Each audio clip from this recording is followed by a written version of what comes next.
Hello, everyone. This is Kyle Matthews, Executive Director of the Montreal Institute for Genocide and Human Rights Studies. We're pleased today to continue our online interviews about human rights during the coronavirus pandemic. I'm here today with David Mulroney, Canada's former ambassador to China, very well respected Canadian voice on Chinese-Canadian relationships and understanding Chinese society and politics. David is also associated with the Munk School of Global Affairs and Public Policy. David, let me start. Thank you very much for joining us today on this kind of, at least it's a rainy day in Montreal. I'm not sure what it's like in Toronto. Same thing in Toronto, and good to be with you. So David, I'd like to start off because this coronavirus pandemic that started off really just a few months ago in Wuhan, China, has impacted the life of almost everyone across the planet. You and I are now stuck in our homes, not really going out. But what's been really interesting to me, and I'd like to ask you, is about how in the last few weeks we've seen the Chinese government and Chinese state-owned media outlets really go on the offensive in their public diplomacy. There's been pushing conspiracy theories that the U.S. Army is responsible for this. I'm wondering if you could just tell us about what we should think about this and what really stands out in your mind about this outpouring of messaging on social media by Chinese authorities. Well, whenever China raises its voice and gives an issue prominence, it's because they see it as a problem, a priority certainly, but also a problem.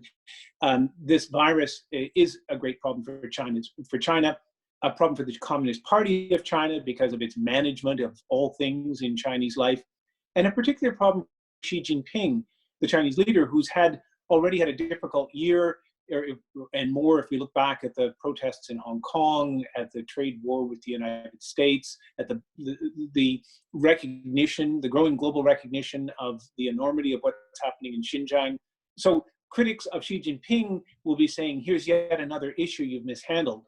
And we're seeing in this global response and China's use of social media, deploying its diplomats, using its traditional media, is an effort to counter that, to say that far from being the source of the problem, China's response has been something the rest of the world can learn from. And indeed, China is now in a full-scale effort to donate equipment and to win hearts and minds through its response, always with the message that you can learn from China. So I think this brings to another issue. There's been a total outbreak, well, not an outbreak, but a push on this medical diplomacy where, as you said, China is trying to be seen as, look, we're here to help. The U.S. is not here to help you. But there's also been, pushback by certain states. I've seen the Czech Republic, in the Netherlands, and Spain. They're saying a lot of the equipment they're getting from the Chinese is actually not working or it's faulty. What's your take on this? Is this just a continuation of the same narrative, or is it also showing that there's a breakdown in trust between certain states and asking for Chinese help? So it is certainly partly a continuation of that narrative, but it's also China. China's very opportunistic, and it never lets a crisis pass without gaining some benefit. If we look back to 2008 and the terrible earthquake in Sichuan, China's response to that was quite muddled, and as Ai Weiwei indicated, a lot of the deaths in Sichuan were due to shoddy construction materials, to a real failure of local administration. But China turned that into a story of heroism. So in 2010, at the World's Fair in Shanghai, the movie that ran in the Chinese pavilion, so this is the key opportunity for China to share its message, was about the heroism of the PLA, the People's Liberation Army, and saving lives in Sichuan. So it's very good at telling this story and sort of reweaving the narrative to good effect. And it's now trying to do the same thing with the pandemic through its donation of equipment and supplies. But it's also seizing the opportunity to bring more people over to its camp. So its approach to countries in Europe, particularly Eastern Europe, is directly, not through the EU, bilateral, deal with China. And it's also, I think, seizing the fact that there's great political division in the United States and in the Western world about the role of President Trump, to begin to use some of that distance and some of that political warfare to its advantage. And what are they trying to accomplish with this? Is this a long game in which it's trying to assert its authority and to see, Western states or institutions like the EU that kind of weaken a little bit, and it gives it more of a prominent role. Is that what this long game is all about? So one of China's long games is to weaken the alliance that has supported the United States, that the United States has built up since the end of the Second World War. And anytime it can pull a country away from that alliance, it sees that as a victory. The other thing is to try to recover and rehabilitate the reputation of the party and of Xi Jinping. So if they can show people back home that China is getting applause, is getting commended for its response, that begins to take some of the sting off the very real concern that people felt when China was being pointed to as the source of the crisis. So I find this is absolutely fascinating. It's this almost a global battle of narratives, and coming from the Chinese government, there really is no mention that the virus, emerged in Wuhan. There's no talk about the bungling of the initial cases of persecuting certain doctors that were raising awareness, and the fact that has partly led to this spreading across the world, as not just Hubei or China, but going further. And there's no mention of that. And I'm wondering if you could kind of talk to us a bit, because as China is starting to try to almost take in playbooks from Russia, conspiracy theories that it was caused by the U.S. Has that led to an increase in xenophobia in China? I know there's been more reports of anti-foreigner rhetoric and attacks. Do you see this as interlinked? Yeah, it's hard to say where people are at in China right now, because although some voices do get out, it's pretty tightly managed. The New York Times has done some really interesting reporting on what happened in the immediate aftermath of the outbreak. China was supposed to have learned from SARS, where it was, again, rightly criticized for failing to provide early warning. It was supposed to have learned from that. And in fact, it did set up systems. Everything in China is complicated. It's not black and white. China actually did do very good work at the public health level to see if it could alert broader Chinese society and global society if there was an outbreak. And those systems were in place and they were beginning to work. But the great problem, the sort of original sin of the Communist Party, is that it can brook no criticism, that you never get ahead in the Chinese system by making your boss look bad or by delivering him or her bad news. So as these systems, according to the Times, as these systems began to kick in, political pressure caused them to be muted. And so we lost valuable time. And I think people, certainly in Wuhan, are aware of this. There's also a counter narrative in Wuhan that maybe there were more fatalities than China is letting on to. At the same time, you also have this concerted effort by China to message that not only has it completely conquered the virus, now new cases are coming from foreigners coming into China. And those foreigners are not described, but it's assumed that they are not Chinese people who have been traveling and coming back. The imported cases come from people who really are foreign to China. And that, I think, mixes with a degree of xenophobia that's always present in Chinese society. China is a very friendly place. I loved my travels there. But you get some pretty frank questions sometimes. And there are some things that happen to foreigners or ways that foreigners are reported on in China that really would be considered quite inappropriate in other cultures. So you have this xenophobia abetted by messaging from the state about this now coming from abroad, that's stirring things up again in China. And the issue, of course, for China always is, and for the government, is that stirring up the people can be quite dangerous. You can't control it. It's like setting a fire in a forest. There are no controlled fires, right? They can burn out of control. So the government is always sort of setting these things up and then trying to tame them and control them. One last comment, too, about how there are multiple voices in China. Just as you had these conspiracy theorists saying that the virus came from abroad, and in fact, it may have been black ops by some US biomedical lab or something, you also had the very sober voice of the Chinese ambassador to Washington, Cui Tiankai. I knew him when he was a director general for North America, so he was a senior person we dealt with. He's a very seasoned diplomat, a very serious person. He certainly does the bidding of the party. He knows when to to deliver the government's line. But he is a sober and serious person, and he said we should cease. We shouldn't be pointing fingers like this, and to suggest that the Americans did this is wrong.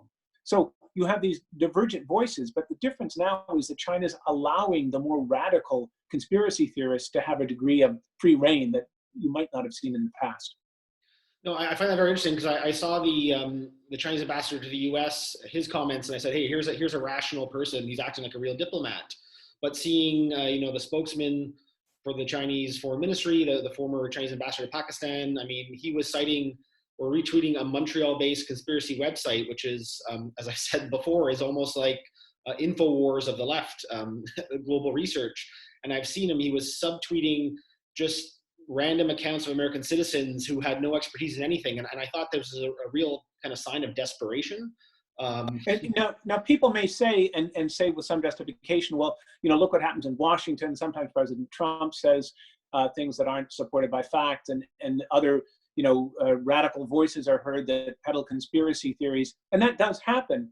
But the difference always is that in the United States, you have voices within the administration, you have voices within the political spectrum, not just Democratic, but also Republican voices that counter that.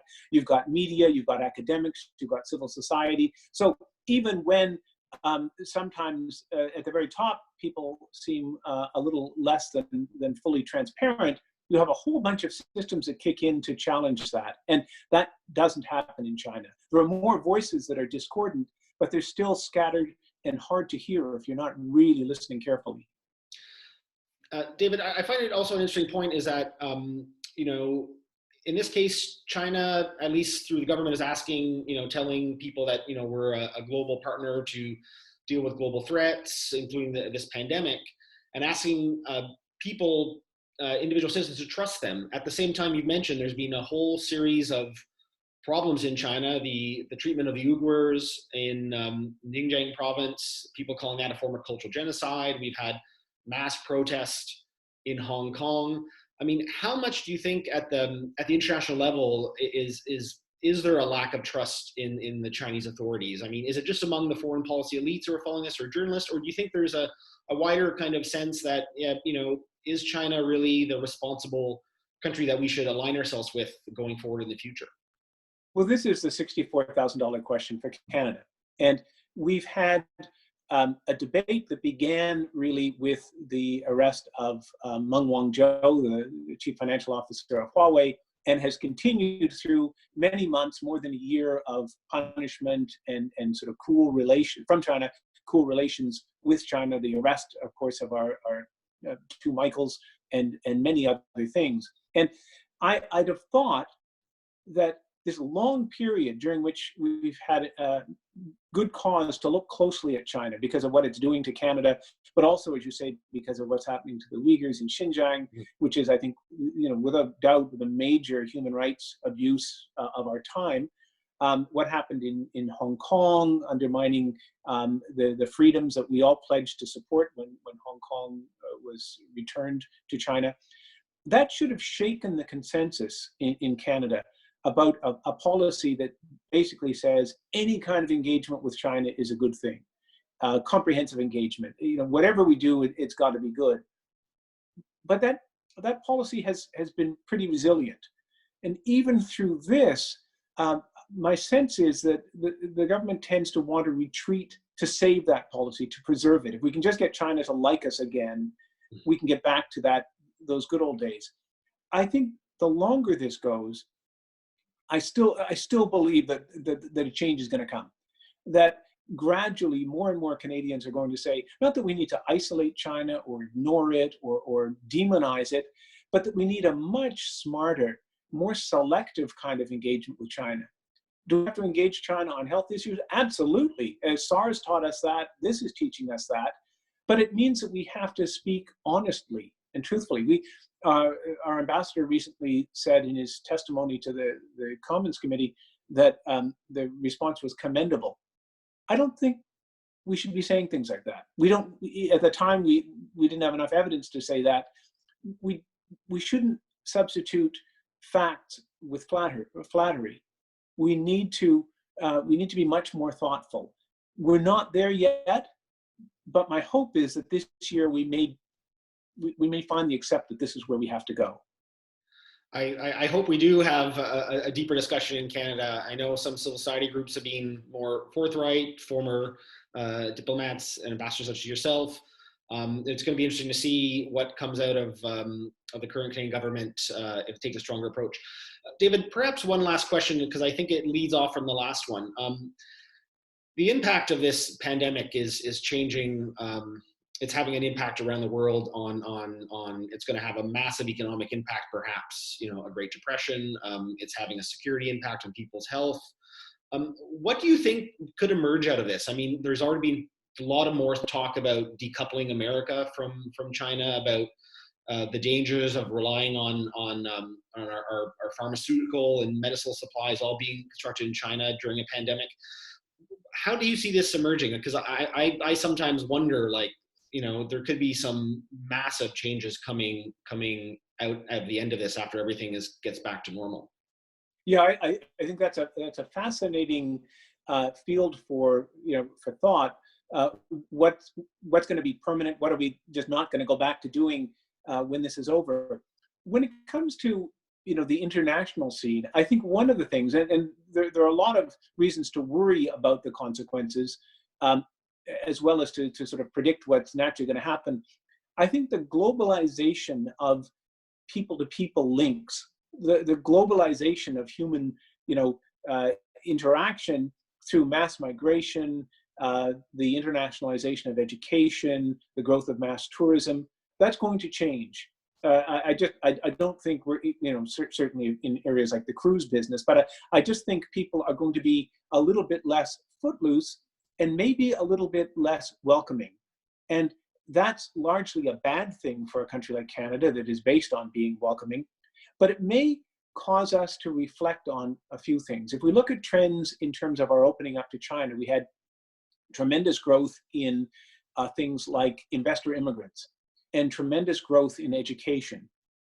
My concern about both of those trends was that they were driven by financial motivations. That the investor immigrant program, which brought thousands and thousands of people basically into Vancouver, was the transformation. We lost sight of citizenship and responsibilities of citizenship, and we focused on a return for the sale of a passport. We also shortchanged those Chinese migrants because we created a situation where they basically couldn't succeed in Canada by lowering the language requirements, by overselling the investment climate.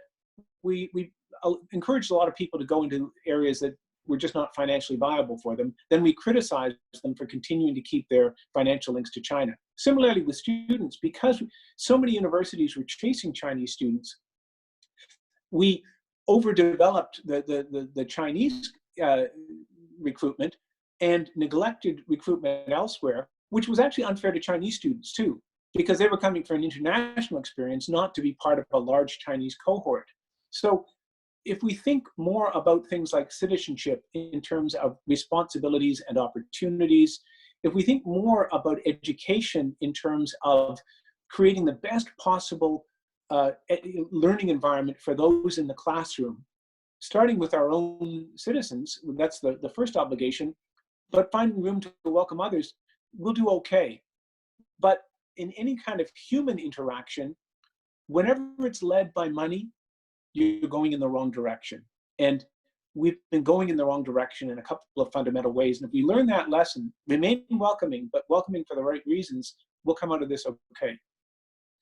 Well, I like that you ended that on a positive note. If we give some more focus on this, David, we'll do what's best for our country, but also remain open and ensure that our institutions function as they were meant to be. So, David, I really want to thank you for joining me and taking the time out of your busy schedule. Not so busy these days, unfortunately. Well, we're doing this to keep busy as well, right? Keep our mind going. But thank you so much for joining us. Okay, thank you, and thanks for the work you're doing.